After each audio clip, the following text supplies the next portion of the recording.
Hi, welcome to the Xylem Virtual Training Series. I'm David Stover, Technical Training Manager for Xylem Industrial Solutions. Today we're going to be talking about the e-SVI.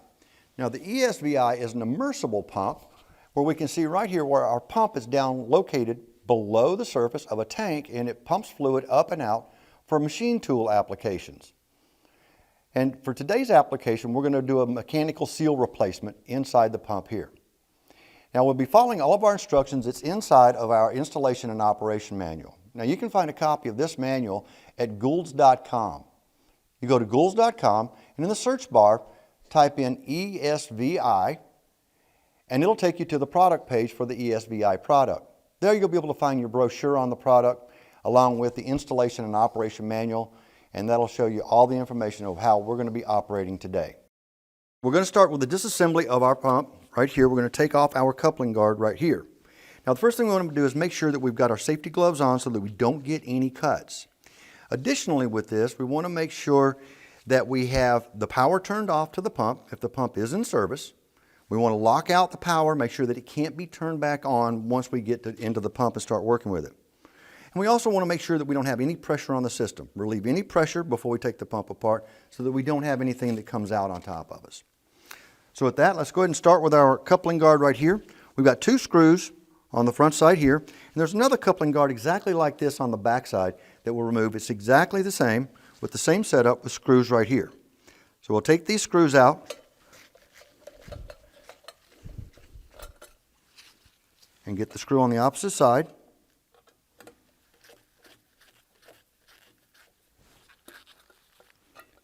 And then we can remove our coupling guard.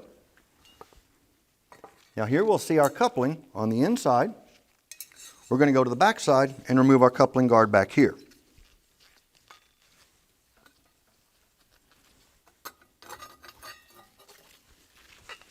So now we've got our coupling guard off front and back, and this exposes our pump shaft coupling right here. So the first thing that we got to do is we've got to remove our coupling bolts, and we've got 2 on the bottom and we have 2 on the top that we're going to take out. And we'll reach in here and we'll loosen them up with the Allen wrench. Now if they're tight, you may end up having to go back in and utilize a ratchet that you can reach in there and break that loose and then take it out by hand. So we'll stick this in, holding the coupling in place, and break that lock. Now we've got 1 on the bottom that faces forward and 1 on the top that faces the opposite corner forward. We break that loose, spin our coupling around, and break the opposite side loose there the same way. We take the bottom corner, break it loose, the top corner, we can break it loose.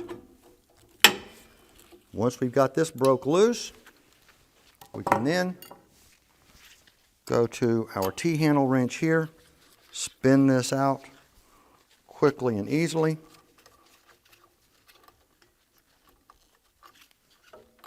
Get the first one loose. Let's save our bolt to the side. Go to the top opposite corner, take it loose.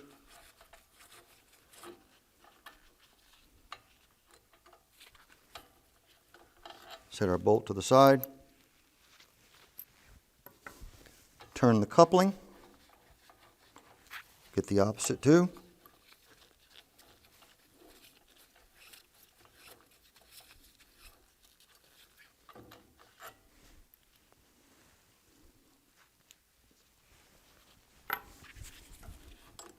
And then our final bolt we'll take loose here.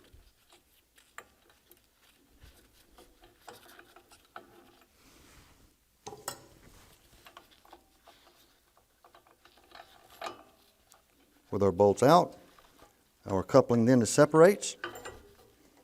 We have front and back. We'll set this to the side. And then we also have a drive pin located right here on the shaft. We want to take this out and preserve it also with the coupling.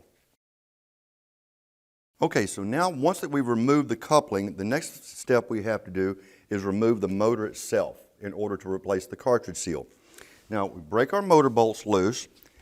Motor bolts are tight. You can take a wrench, break these loose, and get these to come out. And we'll take all of our motor bolts out. So we've got to get these loose. And once we get these out, we can remove the motor itself, because we have to remove the motor on the cartridge seal. The cartridge seal is much longer than the standard seal that we used before. Let's break these.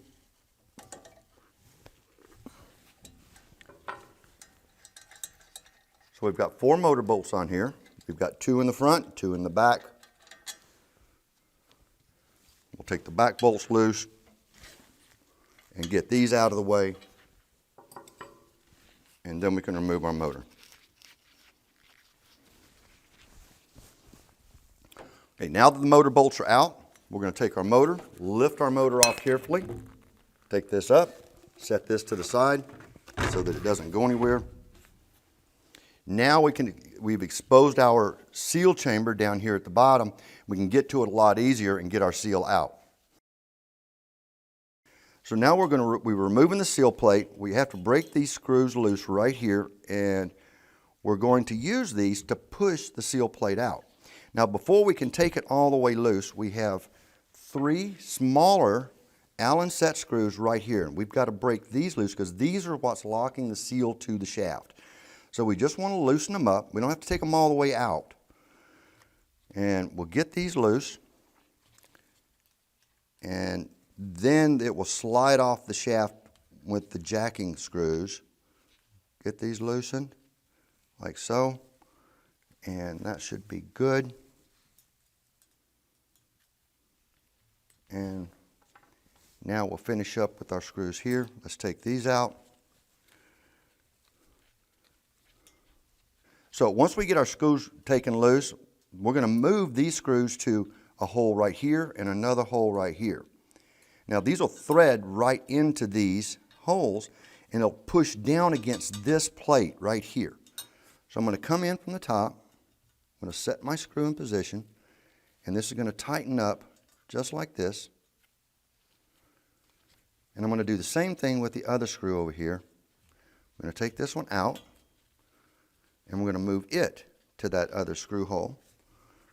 Now we'll notice that these are directly opposite of each other, while the ones that hold the seal in position are actually in a triangular pattern. There's 3 screws. So it's the 2 that goes directly across from each other, and these thread in just like this, and you can see that go in, and as it goes down against that bottom plate, we'll see it starts to lift that seal off of that shaft. Now we want to go evenly with this, because if we run one screw down all the way and we don't do the same with the other side, it's going to cause it to bind. It's going to make this plate right here lift on one side but not on the other. So we've got to do it equally on both sides. And these will tighten up, and that's going to lift my seal up and help us to get it out of the assembly.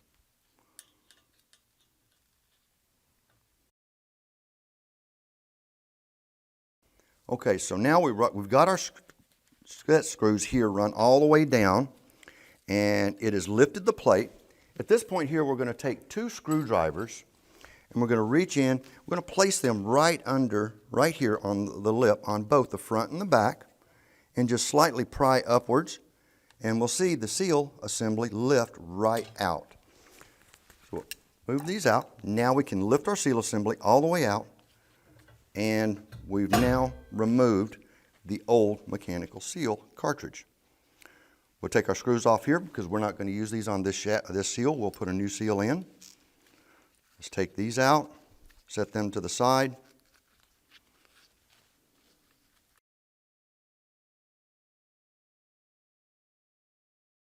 We've got our new seal cartridge. This will come in a protective wrapping. We'll take this out. We're going to inspect our seal, make sure everything is in good condition. Now what we're looking for is we're looking at this O-ring right here, around this area. We're going to inspect that, take a look at it, make sure that it doesn't have any nicks or cuts or pinch marks on there. We're going to look on the inside right here too, because we have a small O-ring right here inside. We're going to take a look at that, make sure that that looks clean and there's no issues with it. So our seal looks like it's in good shape. Now you'll notice that we don't have the surfaces or the seal faces open, so this right here is a lot easier to work with when we start to install this. We don't have to worry about messing up the seal face like we might on a traditional mechanical seal.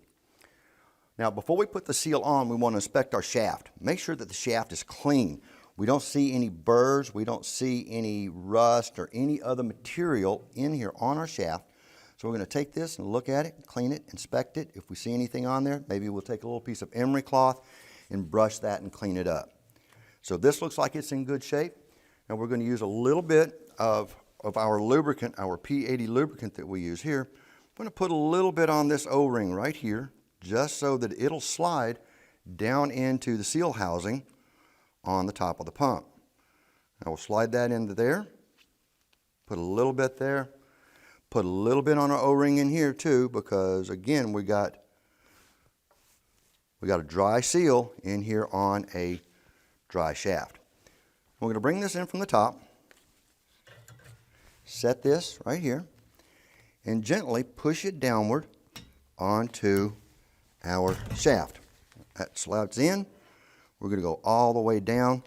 We're going to line up our holes right here. This is our holes that's going to lock our seal plate down into position.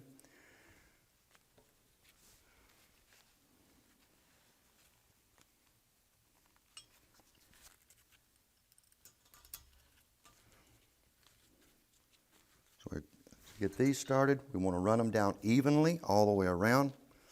We don't want to run one side all the way down while the others are still loose.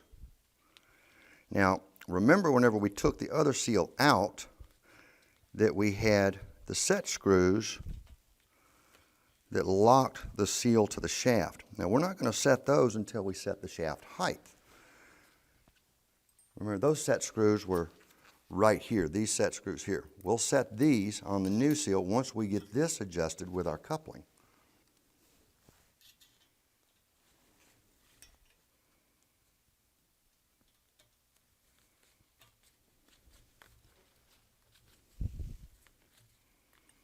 Now we'll tighten them up, doing it in a star pattern, go back and forth across the three, bringing it down evenly. So we've got our screws tightened up. Our seal is now locked down into position. The next step that we got to do is we're going to put our motor back on. We're going to set our motor, and then we're going to set our coupling on, and then from that we have to set our shaft height. Remember, we haven't set these screws, these tiny set screws on this locking collar yet. So we pick our motor up, we're going to take our motor, set it down on the top of the pump. Now here we have to line up our motor bolt holes. So we put our motor bolts back in. Now we've got our motor mounted, we've got this in place, and we've tightened all of our bolts back down.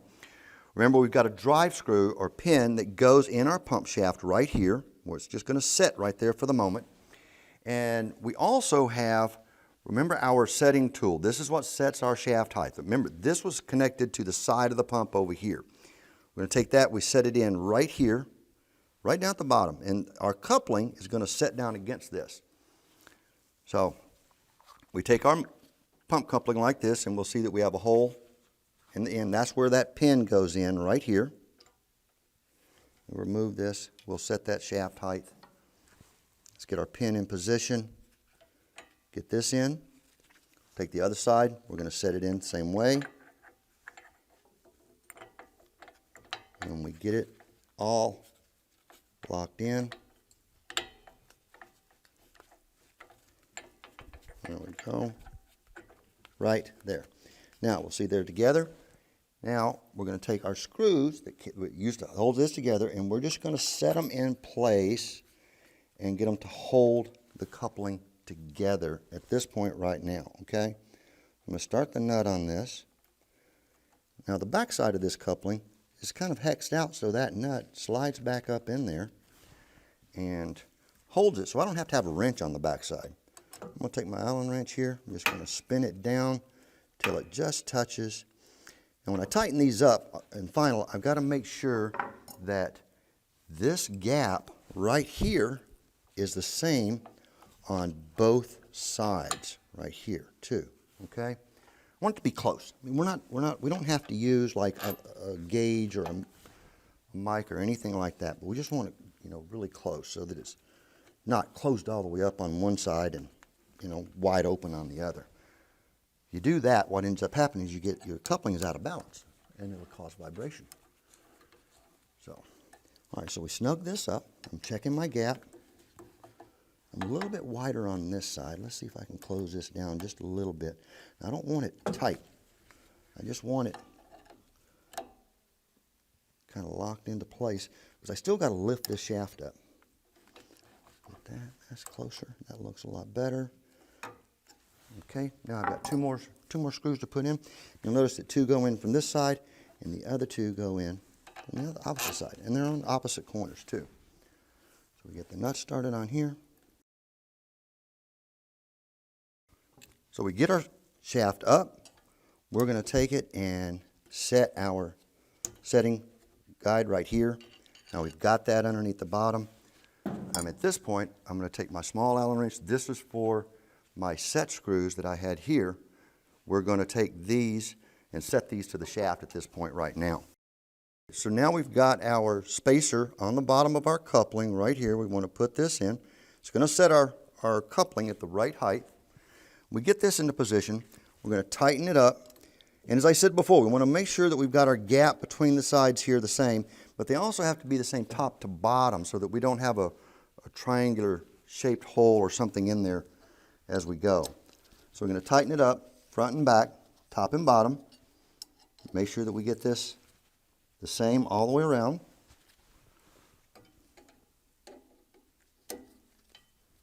This is what's going to lock into position. We're going to set our shaft up on our motor. Tighten this back down.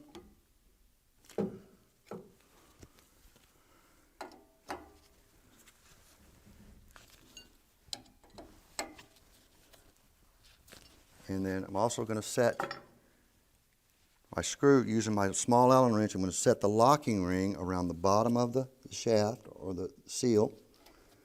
Run that in. Tighten that up. Now at this point, I'm going to remove my spacer right here. The spacer's out. I got my shaft set at the proper height. I'm going to tighten up the rest of my set screws on my seal. Locking ring right here. They're in position. I'm going to double check my coupling bolts, make sure that they're good and tight.